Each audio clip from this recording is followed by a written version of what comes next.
गहरी अस्तहा।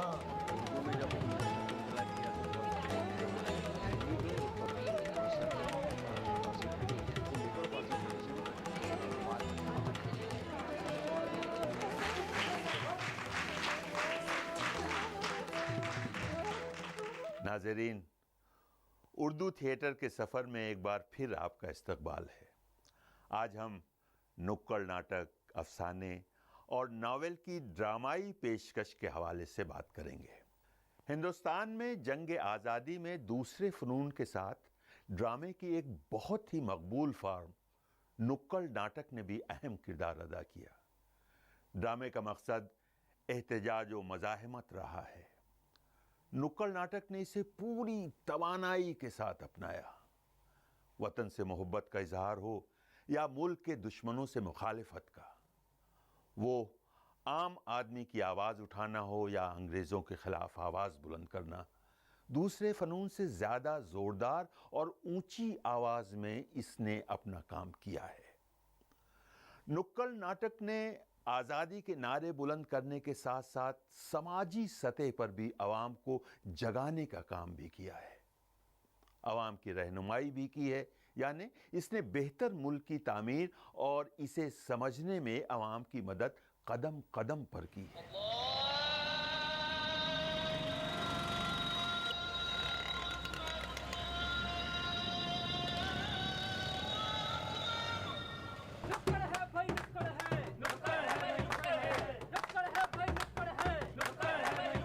नुक्कड़ नाटक एक ऐसा फॉर्म है जो जगह और वक्त की मुनासबत से बदलता रहता है। वैसे ज्यादातर दायरा नुमा शक्ल में पेश किया जाता है। इसे मुख्तलिफ फनकारों ने मुख्तलिफ फॉर्म में पेश किया। हबीब तनवीर ने वॉल थिएटर के तौर पर पेश किया है, तो बादल सरकार ने एक जानिब पर्दा लगाकर बाकी हिस्से अदाकारी के लिए इस्तेमाल करते थे। उनका ये फॉर्म उनकी पहचान थी। बहुत से लोगों ने इसे ब्रेख्त के अंदाज में पेश किया, तो कुछ लोगों ने सेमी सर्कुलर शक्ल में पेश किया। ये पानी की मानिंद है, जैसी जगह इसे मिल जाती है वो वहां बासानी खेला जाता है। इसमें इतनी लचक है कि अगर कोई एक या दो अदाकार किसी खास शो में ना भी हों तो ड्रामे की पेशकश पर कोई खास फर्क नहीं पड़ता। 40s की बात कर रहा हूँ कि जैसे यहाँ मिल्स बहुत हुआ करते थे, टेक्सटाइल मिल्स, और टेक्सटाइल मिल्स में ऐसा होता था कि 3 शिफ्ट्स होते थे। जो इन बिटवीन शिफ्ट, जहाँ लेबर जो है अंदर जा रहा है और लेबर बाहर आ रहा है, उस समय हम लोग स्ट्रीट प्ले करते थे। जैसे बलराज साहनी, ऐसे लोग जाके वहाँ स्ट्रीट प्ले करते थे, तो उनको पता ही नहीं चलता था कि हम लोग एक्टर्स हैं। वो लगता था कि ये भी वर्कर है, क्योंकि ऐसे ही कपड़े पहने हुए थे। तो वहाँ किसी भी जो समस्या, जो बोनस का हो या वेजेस का हो, जो भी समस्या उनके हैं, तो उसके बारे में वो नाटक हुआ करता था, नुक्कड़ नाटक। नुक्कड़ नाटक एक ऐसा फॉर्म है जिसकी पेशकश में खर्च नहीं के बराबर होता है। जो फनकार जिस लिबास में होता है उसी में वो आवाम के दरमियान आ जाता है। लोक नाटकों की मानिंद मूछें और दाढ़ी के साथ जनाना किरदार भी अदा कर लेता है। यहाँ तक कि लड़कियाँ लड़कों का किरदार बिना झिझक करते हुए दिखाई देती हैं। वैसे ज़्यादातर ग्रुप कुर्ता और पतलून ज़ेबतन करते हैं। इनमें मुख्तलिफ ग्रुप मुख्तलिफ रंग का कुर्ता इस्तेमाल करते हैं। लड़कों के पास अंगोछा और लड़कियों के पास दुपट्टा लिबास का हिस्सा तय तौर पर होता है। इन दुपट्टों और अंगोछों का मुख्तलिफ औकात में मुख्तलिफ तौर पर इस्तेमाल किया जाता है। लड़कियां कभी पर्दे के लिए इस्तेमाल करती हैं, तो कभी मजदूरी करते वक्त सर पर बांध लेती हैं, या सर पर रखकर बोझ उठाती हैं, या इसे कभी रस्सी का काम ले लेती हैं। उसी तरह लड़के उन अंगोछों को अपना रुतबा दिखाने के लिए कंधे पे रखते हैं, तो कभी अपने आप को मजदूर या किसान दिखाने के लिए इसे कमर में बांध लेते हैं। इसी तरह डंडे और दूसरी प्रॉपर्टीज़ का मुख्तलिफ नाटकों के मुख्तलिफ मनाजिर में इस्तेमाल किया जाता है। नुक्कड़ नाटक के फनकारों में ज्यादातर नौजवान नजर आते हैं। नौजवान के अंदर एनर्जी ज्यादा होती है, इसलिए वो ज्यादा तवानाई के साथ अपनी बात कह पाते हैं। नुक्कड़ नाटक की इब्तिदा भी नौजवान ने ही की और इसे परवान भी नौजवानों ने ही चढ़ाया। हबीब तनवीर, बलराज साहनी, ए.के. हंगल, भीष्म साहनी, शौकत कैफी, सरदार जाफरी या आजादी से कब्ल नुक्कड़ नाटक के तमाम फनकार नौजवान थे। इन नौजवानों ने नुक्कड़ नाटक की इतनी मजबूत बुनियाद रखी कि इस पर न जाने कितनी मंजिला इमारत खड़ी हो चुकी है और न जाने कितनी और मंजिलें खड़ी की जा सकती हैं। नुक्कड़ नाटक ने मुल्क और समाज की तामीर में अहम किरदार अदा किया है। कभी हकीकत से पर्दे उठाए हैं तो कभी अवाम के जहन पर छाई धुंध को साफ करने का काम किया है। खून का कोई धर्म नहीं होता, खून का कोई मजहब नहीं होता। क्या नहीं होता? मजहब नहीं होता। यही बात आज हम यहाँ पर आप सबको एक नाटक के माध्यम से समझाने के लिए आए कि तेरा खून ये मेरा खून, ये इसका खून ये उसका खून। उठो बहन, क्या हुआ? क्यों रो रही हो? भाई साहब, मेरे पति का एक्सीडेंट हो गया। एक्सीडेंट हो गया? उन्हें एक बोतल खून की जरूरत है, मुझे कोई नहीं दे रहा। आपके पति को खून मैं दूंगा। बताइए कहाँ है? भाई साहब, वो पास के अस्पताल में। चलिए, आप चलिए। अम्मा सुनो तो सही, जरा इधर तो आओ। अरे क्या है? इधर तो आओ जरा। अम्मा क्या कर रहे हो? दूसरे धर्म के उसको खून मत दे, कुछ तो समझ की बात कर। तेरी समझ में नहीं आ रहा, दूसरे को खून दे रहा। तुम्हारा दिमाग खराब हो गया है क्या? अरे मुझे किसी को खून देना है और उसकी जान बचानी है। हट, छोड़ मुझे। आ जाते हैं पता नहीं कहाँ से। अरे बात तो सुनो बहना, किसके आदमी का खून चढ़वा रही हो तुम? हैं? अपने धर्म के आदमी का पकड़ो, दूसरे आदमी के धर्म का खून चढ़ जाएगा तो पता नहीं क्या हो जाएगा। कुछ तो समझने की कोशिश कर। अगर मेरे पति को खून वो नहीं देंगे तो क्या तुम दोगे? इतनी देर से मैं मांग रही थी, कोई आया खून देने? आए बड़े। मेरे पति कैसे हैं? उन्हें खून तो दे दिया ना? चिंता मत करिए, आपके पति की जान को कोई खतरा नहीं है। उन्हें ब्लड चढ़ चुका है। आपका बहुत बहुत धन्यवाद। आपने मेरी मदद भाई ये तो कमाल हो गया। जान बचाने के लिए मुस्लिम का खून हिंदू को चढ़ गया और सांप्रदायिकता पर कितनी बड़ी चोट कर गया। मारो मारो मारो मारो।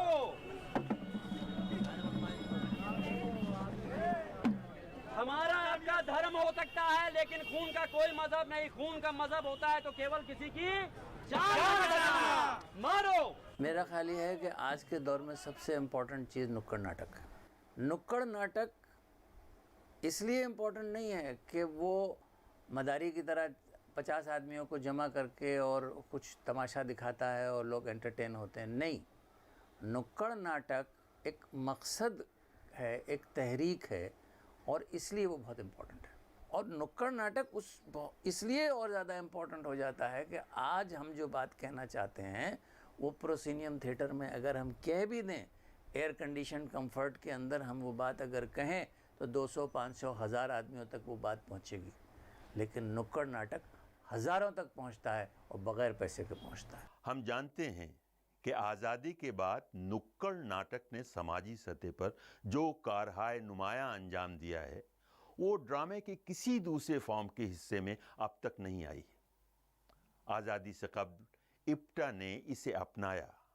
इप्टा की बहुत सी यूनिटों ने सिर्फ उर्दू में ही नाटक खेले, जिसे इब्तदाई दिनों में यानी आज़ादी से कब्ल खेले गए नाटकों में नुक्कड़ नाटकों की तादाद बहुत ज़्यादा है। इसे पेश करने वाले फनकारों में हबीब तनवीर, ए.के. हंगल, बलराज साहनी, भीष्म साहनी, शौकत कैफी, ख्वाजा अहमद अब्बास वगैरह अहमियत के हामिल हैं। इन फनकारों ने अपने ड्रामों के ज़रिए न सिर्फ अपना लोहा मनवाया बल्कि आने वाले दिनों के लिए भी राह हमवार कर दी। आज़ादी के बाद ये तादाद इस कदर बढ़ गई कि इसका शुमार मुश्किल हो गया। ज़्यादातर लोग मकसद के तहत इससे जुड़े तो कुछ लोगों ने सिर्फ और सिर्फ इसके ज़रिए अपना उल्लू सीधा करना चाहा और आज भी कर रहे हैं। आज हम उर्दू नुक्कड़ नाटक के फ़नकारों पर नज़र डालते हैं तो एम के रैना, कमाल अहमद, ज़हीर अनवर, शमसुल इस्लाम, सफदर हाशमी, शाहिद अनवर, अनीस आज़मी, अज़ीज़ कुरैशी, परवेज़ अख्तर, तनवीर अख्तर, जावेद अख्तर, अज़हर आलम और इन जैसे बेशुमार फ़नकार मुसलसल नुक्कड़ नाटक खेल रहे हैं। आज़ादी के बाद खेले गए नुक्कड़ नाटकों में ऐसे नाटक भी शामिल हैं जिसने अवाम को रोज़मर्रा की ज़िंदगी में आने वाली दुश्वारियों के बारे में बताया है। फ़िज़ाई आलूदगी और उससे बचने के तरीक़े, जानलेवा बीमारी और उसका इलाज, इंसान से इंसान में मुंतकिल होने वाली बीमारी, उसके फैलने की वजह और उससे बचने के तरीक़े और इस तरह के आने वाले मसाइल के बारे में अक्सर बताते हैं। हिंदुस्तान में मौजूद और पैदा होने वाले मसाइल की जानकारी भी नुक्कड़ नाटकों के जरिए दी जाती रही है।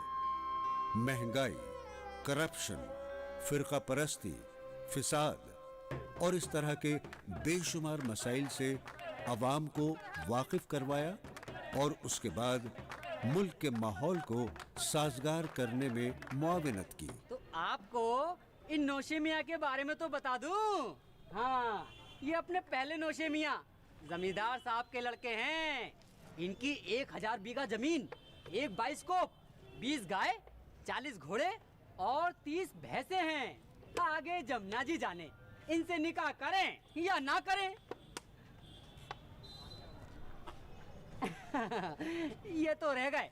अब आते हैं दूसरे नौशे मियाँ पर। ये हैं अपने सेठ जगत नारायण जी के लड़के। जी हाँ, इनका नाम है बंटी। अब बंटी जो है 7वीं में 7 बार फेल। अब आगे जमुना जी जाने इनसे निकाह करें या ना करें। ये भी रह गए। अब आते हैं नौशे मियाँ नंबर 3 पर। ये अपने मास्टर साहब है ना, उनके लड़के हैं। नाम है इनका डब्बू। अब मास्टर साहब के लड़के हैं तो पढ़ाई में तो अव्वल हो गई। जी हाँ, 12वीं जमात पास हैं। अब आगे जमुना जी जाने इनसे निकाह करे या ना करे। लेकिन ये कंचों के बड़े शौकीन हैं। हाँ, ये भी रह गए। चौधरी साहब रुकिए, धोखा हमारे साथ परे हुआ है। क्यों रे सल्लू, ये सब क्या है? ये लड़की तो अपने गांव के माली रामचंद्र की तो नहीं हो सकती, क्योंकि उसकी शादी तो पड़ोसी गांव के लड़के के साथ हो रही है। अरे हुजूर, माफ कर दीजिए, मुझसे बहुत बड़ी गलती हो गई। अरे हुजूर, एंड टाइम पर लड़की के अब्बा ने मना कर दिया, इसीलिए मुझे मजबूर होकर गांव के पागल टीपू को दुल्हन बनाकर लाना पड़ा। सल्लू, तुमसे तो मैं बाद में बात करूंगा। पहले ये बताओ, उस लड़की के अब्बू ने क्यों मना करा? हुजूर, उस लड़की के अब्बा तो यहाँ तक कह रहे थे कि अपनी लड़की किसी भिखारी को दे दूंगा, लेकिन इस गांव के किसी भी घर में अपनी लड़की नहीं दूंगा। अरे जिन्होंने अपनी लड़की की कदर ना की, वो मेरी लड़की की कदर क्या खाक करेंगे? क्या उसकी ये मजाल? हम उसका हुक्का पानी बंद कर देंगे। हाँ, हुक्का पानी बंद कर देंगे। चौधरी साहब, अब उस पे नाराज क्यों होते हैं? आगे की सोचो, आगे की। अब आगे क्या होगा? आगे क्या होगा? अरे भैया, मैं तो कहता हूँ अब भी वक्त है, समझ जाइए, वरना आने वाले समय में निकाह के लिए एक भी लड़की ना मिलेगी।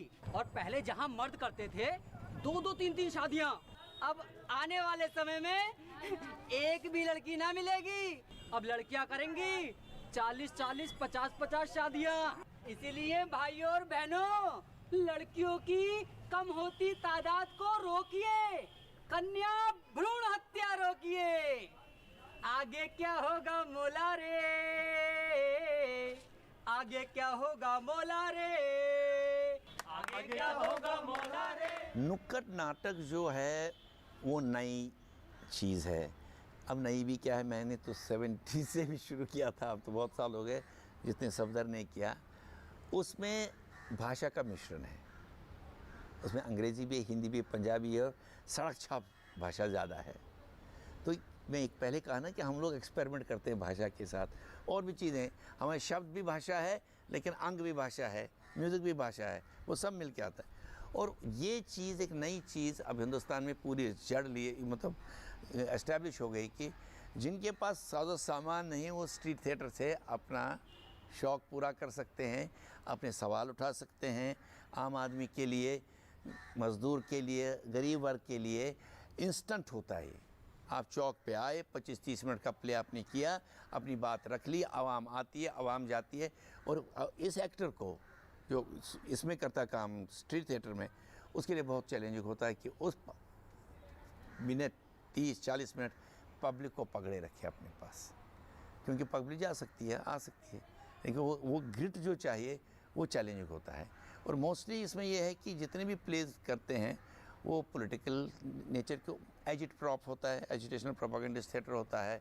इसमें आप कैंपेन प्लेज कर सकते हैं, जैसे महिलाओं का शोषण है उस पर प्ले कर सकते हैं, गरीबी रोज़गार के नीचे कर सकते हैं। अब ये हुआ उसमें कि बहुत सारे NGO, सोशल वर्कर्स वगैरह जितने भी हैं वो स्ट्रीट थिएटर का प्रयोग बहुत करते हैं। अब स्ट्रीट थिएटर वालों का ही नहीं रह गया, ये काफ़ी उन लोगों का हिस्सा बन गया जो कुछ सोशल चेंज हिंदुस्तान में लाना चाहते हैं। और कम्युनिकेशन टूल के लिए ये अब आजकल इवन जर्नलिज्म में सिखाया जाता है, डेवलपमेंट जर्नलिज्म में, वहाँ पर भी कि भाई स्ट्रेटजी अगर कोई है, कैंपेन कोई है, स्ट्रीट थिएटर के माध्यम से आप कैसे करेंगे उसको, एक स्पेशलाइज सब्जेक्ट के रूप में उभर रहा है अभी। नुक्कड़ नाटक की पेशकश के लिए पहले से किसी मुकाम का तयन नहीं होता। इसे तैयार करते वक्त भी कोई किसी ख़ास स्टेज या जगह नहीं होती। एक ही नाटक को मुख्तलिफ जगह पर पेश किया जा सकता है। इसकी पेशकश के लिए सड़क का किनारा, नुक्कड़, कारखाने का गेट, चौक, चौपाल और खलियान का भी काफ़ी होता है। नुक्कड़ नाटक के साथ साथ पिछले 30-35 वर्षों से स्टेज पर नावलों और कहानियों को पेश करने का सिलसिला जोरों पर है। सबसे पहले देवराज अंकुर ने कथा को लाज के नाम से यह सिलसिला शुरू किया, जिसने एक तहरीक की सूरत ले ली। इस तहरीक के तहत उर्दू के बहुत से अफसाने निहायत कामयाबी के साथ बहुत से फनकारों ने स्टेज पर पेश किए और हनूज ये सिलसिला जारी है। इन कहानियों को न सिर्फ नए फनकारों ने पेश किया, बल्कि बैरी जॉन, नसीरुद्दीन शाह, अनुपम खेर, रोहिणी हतंगड़ी, नादिरा ज़हीर, रत्ना पाठक और हिबा शाह, अजहर आलम और उन जैसे बड़े बड़े फनकारों ने पेश किया। अब ये नेशनल स्कूल ऑफ ड्रामा के कोर्स में शामिल हो गया है। NSD के तालिब इल्म कमोबेश हर साल 10 कहानियाँ पेश करते हैं। इस पेशकश में कहानियों को मिनोअन पेश किया जाता है। कहानी का इंतखाब करते वक्त इस बात का ख्याल रखते हैं कि इसमें हरकत व सकनात की गुंजाइश हो और मकालमे भी मौजूद हों।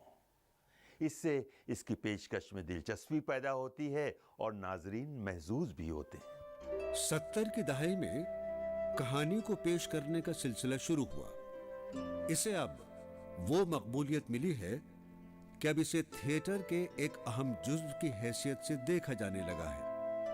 अब तक सैकड़ों अफसाने स्टेज की जीनत बन चुके हैं और उर्दू का शायद ही कोई अफसाना निगार हो जिसके अफसाने ना पेश किए गए हों। मंटो, प्रेमचंद, कृष्णचंद, बेदी, इस्मत के तो तकरीबन तमाम अफसाने पेश किए जा चुके हैं। हमें मालूम है कि कहानियों और नॉवेलों पर मबनी ड्रामे तो लिखे ही गए हैं, उन्हें स्टेज पर भी कामयाबी से पेश किया गया है। इनमें अफसानों की तादाद ज़्यादा है, लेकिन नावल भी खासी तादाद में स्टेज हुए हैं।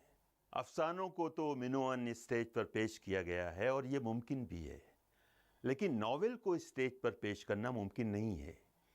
इसलिए इसे पेश करते वक्त इसमें काट-छाट भी की जाती रही है। प्रेमचंद, कृष्णचंद के कई नावलों को स्टेज पर पेश किया जा चुका है।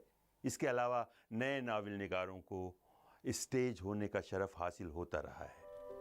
अफसाने की तरह नॉवल को भी सबसे पहले हिदायतकार देवेंद्र राज अंकुर ने ही स्टेज पर पेश किया।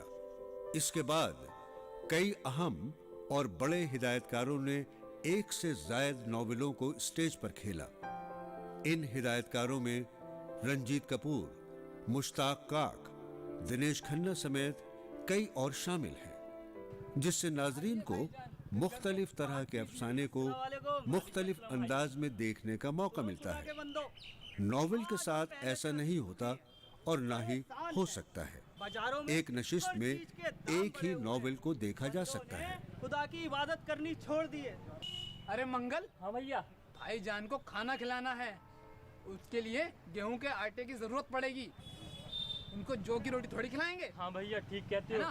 भाईजान को अंदर बैठा। ठीक है भैया, मैं गेहूं के आटे का इंतजाम करता हूँ। ठीक है भैया, आइए भाईजान, तशरीफ लाइए। चलिए। और इस तरह भाइयों, अपने मेहमान को खाना खिलाने के लिए शंकर ने साहूकार से 1.25 सेर गेहूं उधार लिए। उसने सोचा साल में 2 बार खलियाने देता ही हूँ, तो इस बार पसेरी के बदले कुछ ज्यादा दे दूंगा। वो भी समझ जाएंगे। समय गुजरा और एक दिन साहूकार जा पहुंचा शंकर के घर। हम हैं इस गांव की इकलौती लल्ली के इकलौते लल्ला, साहूकार लल्ला चौबे। इतना सारा काम और अकेली मेरी जान। लोगों से पैसे की बात करो तो लोग बगल झांकने लगते हैं। और तो और सालों की खलिहानी देने के नाम पर भी नानी मर जाती है। आज शंकरवा के यहाँ से बिना खलिहानी लिए नहीं जाऊंगा। बहुत चंट हुई गवा है ससुरा। अभी देखता हूँ। अरे ओ शंकरवा, अरे भाई बाहर निकल। साहूकार जी आदाब। आदाब आदाब। साहूकार जी, आपने कष्ट क्यों किया? मैं खुद ही खलियानी लेकर आ जाता। ठीक है ठीक है। 1.5 पसेरी से ज्यादा गेहूं है। ज्यादा की लगभग? ज्यादा गेहूं है। अच्छा चलो उठाओ। हाँ आजा। 1.25 सेर गेहूं रे भैया, 1.25 सेर गेहूं, 1.25 सेर गेहूं रे भैया, 1.25 सेर गेहूं, 1.25 सेर गेहूं रे भैया, 1.25 सेर गेहूं।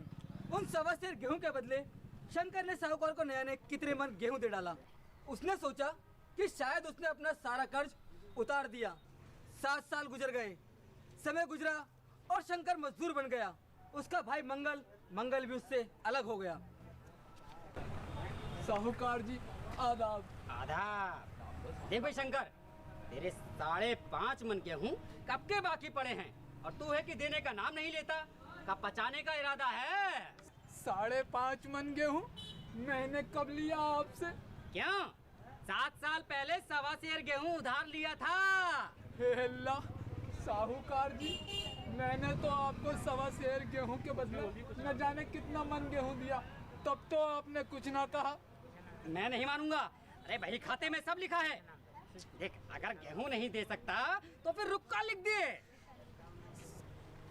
मुझे तो देना ही है। अब चाहे गेहूं लो चाहे रुपया लिखाओ। हाँ ठीक है ठीक है ठीक है। ला, ठीक है, चलते हैं। आपने देखा कि किस तरह नुक्कड़ नाटक ने उर्दू ड्रामे के फॉर्म में अपना काम किया। इसने उर्दू ड्रामे को दानिस्ता नहीं तो अनजाने में ही बहुत मकबूल बनाया। चूंकि बेशतर नुक्कड़ नाटक की स्क्रिप्ट नहीं होती है, इसलिए इसकी ज़बान का तयन बोले जाने से किया जाता है।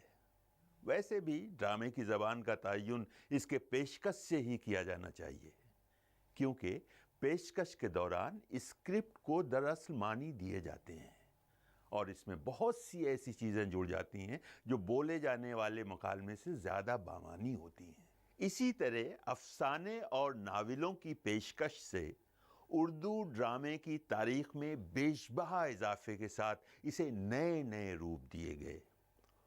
उर्दू से दिलचस्पी रखने वाले नाजरीन को उर्दू ड्रामे के साथ साथ अफसाने और नावलों को भी देखने का मौका मिला।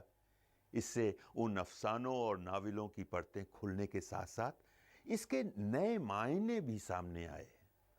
तो नाजरीन, आज का उर्दू थिएटर का सफ़र यहीं ख़त्म करते हैं। अगले एपिसोड में फिर हाजिर होंगे। तब तक के लिए खुदा हाफिज़।